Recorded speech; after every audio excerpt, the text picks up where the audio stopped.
My name's Corey Ware, and here are some helpful tips to help you age your buck in the field. Aging a buck on the hoof is tough, and it sometimes takes a lot of practice and time spent in the field.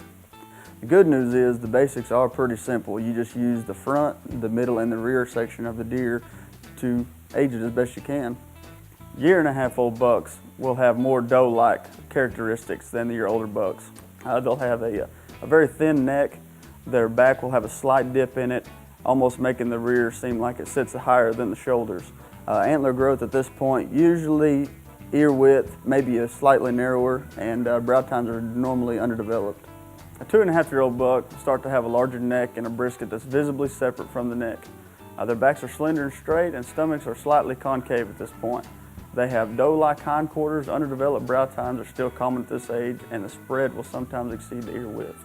The 3.5-year-old bucks, again, will start to have a slightly muscled neck, a flat back, and round hindquarters.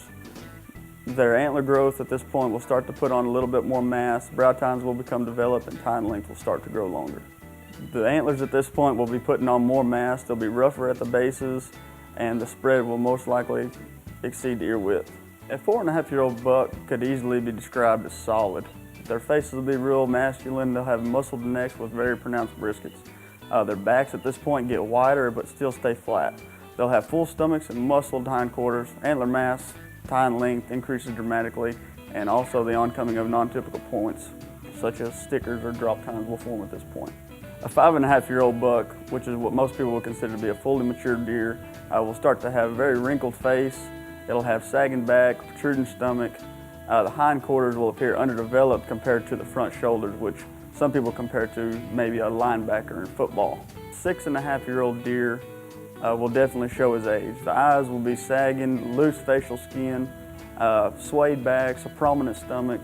Their rumps will look underdeveloped again compared to their large body size, and antler growth has definitely peaked out and sometimes declined by now.